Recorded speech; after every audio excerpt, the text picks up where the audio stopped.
Hello everybody, this is Dr. Christopher White, and in this presentation we're going to continue looking at geologic time. So in this video we're going to be thinking about how was the geologic timescale developed, and this is going to correspond to section 9.8 of the textbook. So in front of us here we can see a relatively simple version of the geologic timescale. So in this left-hand column, we have the eras. So we've got the Precambrian, the Paleozoic, the Mesozoic, and the Cenozoic. And in the right-hand column here, we have the periods, the Cambrian, Ordovician, Silurian, Devonian, Mississippian, Pennsylvanian, Permian, Triassic, Jurassic, Cretaceous, Paleogene, Neogene, and Quaternary. So the first thing we need to think about is how was this geologic timescale actually put together? Now, the first thing we need to remember is that when this geologic timescale was being developed in the early to mid portion of the 19th century, we were dealing with a situation where geologists did not have access to absolute numerical ages, so there was no radiometric dating. So this means that these numbers that we can see here on the right hand side of the geologic timescale are actually relatively recent additions, so they should be ignored for the time being. So the question then becomes is how did we end up with this essentially this ordered system which we have in front of us? Well, it's all down to the early geologists. Now, these early geologists went out into the field and they defined things which were referred to as systems. So a system is essentially a package of rocks, and so what would happen is these geologists would go out to locations and they would look at the rocks and they would look for distinct changes within that sequence of rocks. So they would see a boundary, maybe a bedding plane that was marked out by the sudden appearance or disappearance of a certain key fossil or fossils, and they would say, right, this is where I'm starting my system, and then they would continue working their way through the sequence of rocks one layer at a time until they made it to another distinctive boundary, and they would say, right, because at this boundary we are losing a certain fossil or we're gaining a certain fossil, I'm going to set this as my upper boundary. And so they used fossils to define the systems, and the systems were called the Cambrian, Silurian, Devonian, Carboniferous, and Permian, etc. So these systems are the basis of the geologic timescale. So once we had these systems, so let's say we had the Cambrian system, which is based on the rocks of northern Wales. Once this system was defined, the next question was, what position in the sequence does that system take? And so what you would have to do is you would have to use relative dating to work out the position of each system compared to the other systems. So once relative dating was employed, it became clear that the Cambrian was going to be the oldest system, then the Silurian was going to be above it, then the Devonian was going to be above that, then the Carboniferous would sit above the Devonian, and the Permian would sit above the Carboniferous. Now you're thinking to yourself, hold on a second, what about the Ordovician? Well, it just so happened that the Ordovician is actually a bit of an interesting one, because when these early geologists were working in Wales, what they did is they went and defined two systems, the Cambrian, which is based on the rocks of northern Wales, and the Silurian, which is based on the rocks of southern Wales.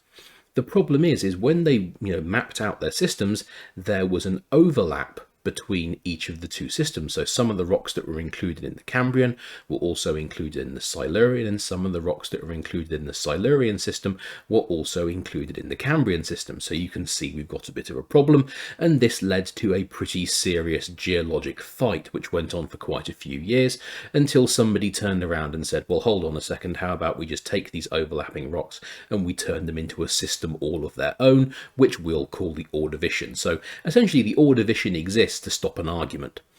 So the geologic timescale is simply based on these systems, and we use relative dating to put these systems in the correct order.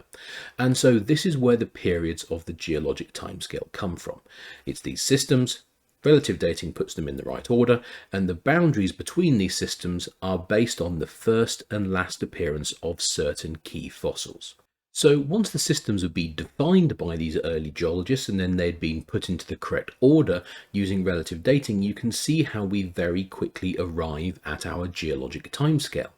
Now, in terms of the eras, we've already discussed the changes that mark out the boundaries here, here, and here, but we're going to run through them one more time because they are very, very important to geology. So the transition between the Precambrian and the Paleozoic is marked by the Cambrian explosion. And this is the sudden appearance in the fossil record of numerous species that possess hard shells. So, in Precambrian rocks, we do not have organisms that have hard shells, normally made of calcium carbonate. As we move into the Paleozoic, on the other hand, we suddenly see the appearance of numerous different species that have both shells or internal skeletons. So we start seeing the appearance of organisms such as the bivalves and the brachiopods, which is a group of organisms we would typically refer to as the mollusks. We also see the appearance of certain other organisms like fish, which obviously have internal skeletons.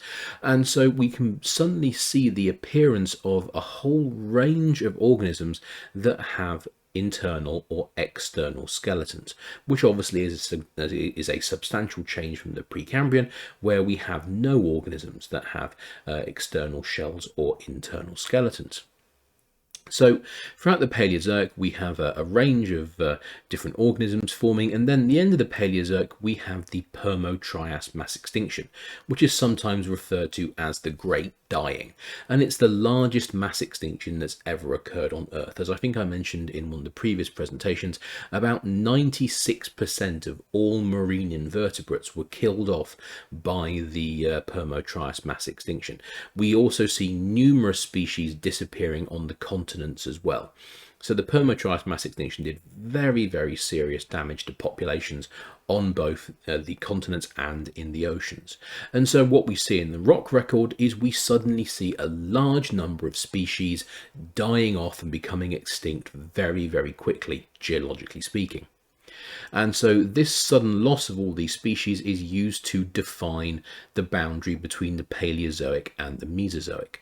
Now, as we transition into the Mesozoic, what we see is that the species that manage to survive the mass extinction begin to very rapidly diversify, and their ancestors begin to fill the niches which were left by the organisms that became extinct at the end of the Paleozoic. And so we see initially, at least, we have relatively few species, but as we move it further and further into the Mesozoic, we see the species becoming more and more diverse. And then as we move through the Mesozoic, eventually we meet the next boundary, which of course is the boundary between the Mesozoic and Cenozoic, and this is defined by the KT boundary, the Cretaceous Tertiary mass extinction. And we know what caused this one. This one was caused by a meteorite impact, which went and had a very significant effect on global climate, once again leading to another mass extinction. So in the rock record here, we can see that there would be a sudden decrease in the number of species. We would see numerous species becoming extinct, of which of course the most obvious would be the dinosaurs. And then as we transition into the Cenozoic, we see once again we have a few species that make it through the mass extinction into the Cenozoic. And then as we progress throughout the Cenozoic, we see these species diversifying and becoming more and more adapted to certain environmental niches. So just like the boundaries that we can see here, the boundaries that exist between the periods are also going to be based on fossils, or at least primarily based on fossils. There are one or two boundaries which are based on certain distinctive layers of rock, but the vast majority of these boundaries are based on the presence or the appearance or disappearance of certain key fossils. Now, in terms of the ages that we can see here, they're a relatively recent addition to the geologic timescale.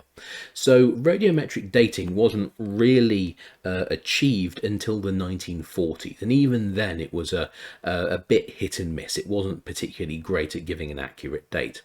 We didn't really start to see accurate dating until we made it into the 70s and into the 80s. And that's the time when we started seeing, accurate dates being produced. Now, what we need, therefore, in order to produce these dates is we need a datable layer of rock that falls along one of these boundaries. So obviously you have to get pretty lucky.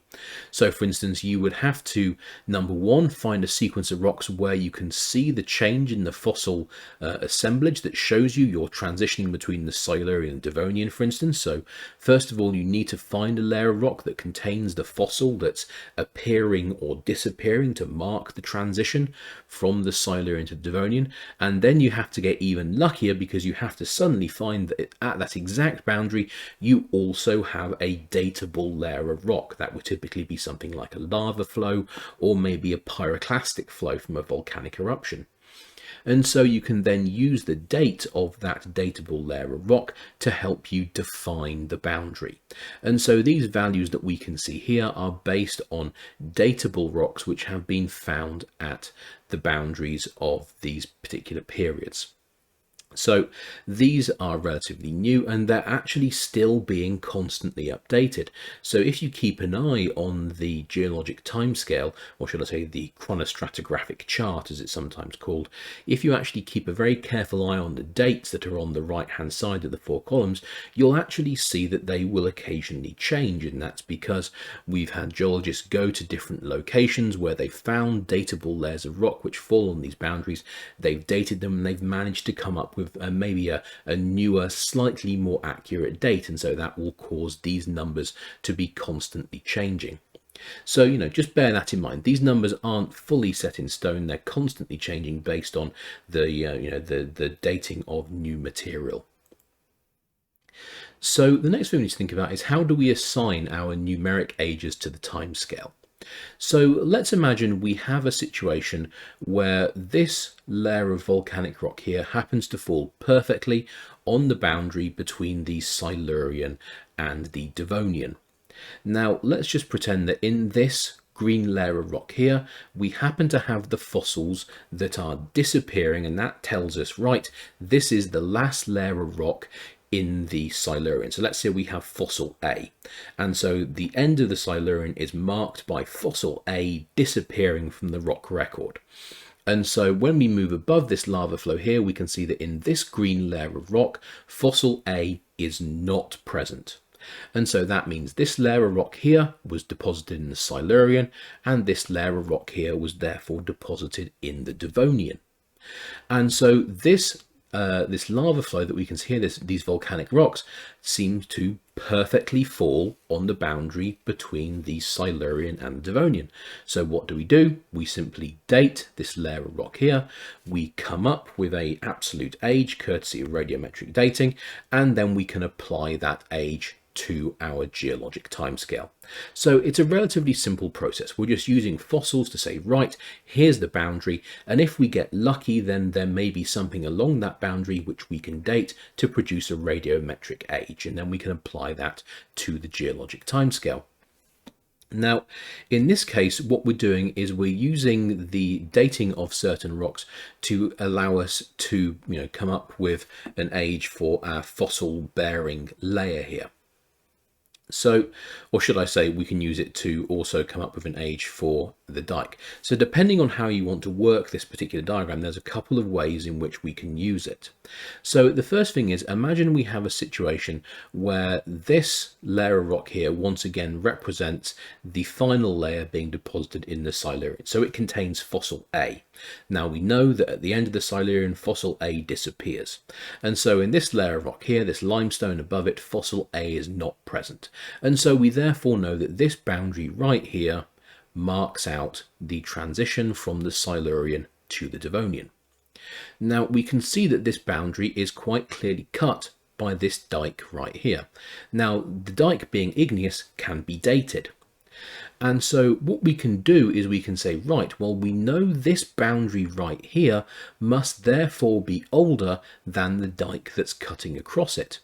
And so, although it's not going to give us a very accurate age, we can use the dike to give us a general age for when this transition might have occurred. So there's going to be quite a large error in the number, but nevertheless, it does help to refine approximately the age of the boundary. Now, another thing that we can do is we could also use this dike to help us date any fossils which are also part of the sequence. So one of the best things that can happen in geology is you are able to actually be able to give a fossil a numerical range. So you can say, right, this is the date in the geologic timescale when it first appears, and this is the date when it last appears.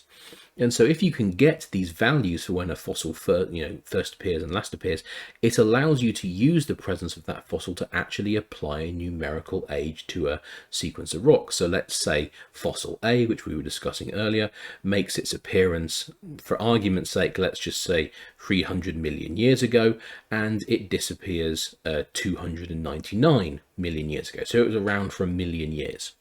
Well, that clearly means that if this layer here contains fossil A, we can therefore say, right, this layer must have formed sometime between 300 million years ago and 299 million years ago. So we'll simply split the difference and we'll say that this layer of rock is 299.5 million years old. Now, so how do we actually get these ages for these particular fossils? So the simplest way, if we go back to this diagram over here, is if we're lucky enough to have datable layers above and below the fossil bearing bed. So let's just say, for argument's sake, we have our volcanic layer here, and just for this particular instance, we're going to pretend that this limestone down here is actually a layer of rock which we can date. So we're going to pretend that it's a volcanic layer as well. Now let's just say that we have our fossil which we're interested in, this layer of rock right here, and once again it's fossil A. And so if we can date this layer here, well, we know that the fossil A must therefore post-date this layer because it must come after it. So the date of this layer will help us to set the lower boundary for fossil A when it first made its appearance in the geologic record. Then we have this volcanic layer here, which we can also date, and if fossil A disappears at this boundary and isn't seen above it, we know that fossil A must therefore have become extinct before this volcanic layer was deposited. And so by using these two layers, we can say, right, this sets the lower limit for when fossil A makes its first appearance, and this sets the upper limit for when fossil A disappears, makes its last appearance in the fossil record. And so by doing that, we now have essentially a range for fossil A which has numerical values associated with it. And so then once we have that information, we can then go to any layer of rock that contains fossil A and we can say, right, this layer of rock must have formed during this time window, during this time range. Now, in terms of dating the fossils that we can see in this layer, we can only really date them pretty crudely using what's going on in this diagram. So as you can see, we have this layer of rock here, and let's just say once again it contains fossil A. Now, we don't know the age for fossil A in this model, but we do have a dike here which we can date to give us a numerical value. And so what we can do is we can date this dike and we can say, right, well, this dike is younger than this layer of rock that contains fossil A, and so we can use this dike to set an upper limit for the last time that fossil A could have been around. And so if we were to say that this dike happened to be, let's say, 250 million years old, we would say, right, the upper limit for the last time fossil A could possibly have existed is 250 million years ago. Now, we know that's not going to be a particularly accurate date because obviously we can see that there were other layers being deposited afterwards. So, it's not going to be a particularly accurate number, but nevertheless, it gets us closer to the actual age range for fossil A. Now, in terms of dating this layer of conglomerate right here, we can actually use the dike once again to help us date the age of this particular conglomerate. So we can say, right, this is 250 million years old, therefore this conglomerate above it must be younger than 250 million years. Now, if we're very, very lucky, and this is actually the boundary that sits between two periods in the geologic timescale, well, then once again we can use the dike to help us date this boundary. So for instance, we can say, right, we know this dike formed 250 million years ago, we know these rocks must therefore be younger than 250 million years, so we know that this unconformity here must have formed sometime around 250 to 249 million years ago. And so that helps us to also give an approximate age for our boundary. And so it's using this kind of dating that allows us to produce the ages that we can see on the right hand side of the geologic timescale. Now, how can we use the timescale to essentially assign numeric values? So what we can do is we can bracket ages using the ages of fossils from the geologic timescale. So if we're lucky and we have fossils which we have numerical values for, so we know when they first and last appeared, and we have numeric ages associated with those events, we can use the fossils to date our sequence of rocks. So in this particular instance here, you can see we have a fossil bearing bed right here. Now we can see that this fossil bearing bed falls below the unconformity, so we know this unconformity must be younger than the sequence of rocks that we can see down here. And so if we can date this bed, this essentially is going to give us a lower limit for our unconformity. So we say, right, our unconformity must have formed after this date. So let's say that this layer of rock here dates to 400 million years ago. That means this unconformity must therefore be younger than 400 million years. Now, if we are also lucky and this layer of rock here also contains fossils for which we have numerical age values, well then we can also use the fossils in this layer to help us define the age of the unconformity. So let's say that the fossils we have in here date this particular layer to 398 million years. Well, in this instance, then what we can do is we can say, right, this fossil layer here formed 400 million years ago. This fossil bearing layer here formed 398 million years ago. That means therefore that this unconformity must have formed sometime between 400 million years ago and 398 million years ago. And once again, we'll split the difference and we'll say it must have formed 399 million years ago. So you can see how using fossils for which we have numerical ages is very, very helpful for dating certain events.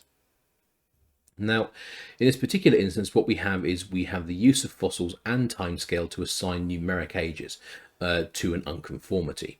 So in this case, what we have is we have a situation where we have an unconformity here cutting across, and we can see we have a non-conformity right here because we have essentially sedimentary rocks in contact with igneous rocks. So if we wanted to come up with an age for our unconformity here, how would we do that? Well, honestly, the granite itself can be dated using radiometric methods to produce a absolute age date. Now, we know the unconformity must have formed after the granite, and so we know that this age date here essentially represents an upper limit for how old our unconformity could be. So once again, for argument's sake, let's say this granite dates to 400 million years old. Now, the fossil bed that we have up here, once again, contains fossils for which we are lucky. We have a numerical age for those fossils, and let's say that those fossils date to 398 million years ago. Well, that would mean, therefore, that our unconformity here must have formed sometime between 400 million years ago and 398 million years ago. So once again, we'll split the difference and we'll say that this unconformity probably formed about 399 million years ago, plus or minus 1 million years. And so you can see how by using datable layers to set the ages for certain boundaries, and also to help us set numerical ages for certain fossils, we can then take that information and then reapply it to outcrops that we see. And so we can use things such as fossils to date layers of rock which we would otherwise not be able to date. All right, thank you for watching, everybody, and have a good day.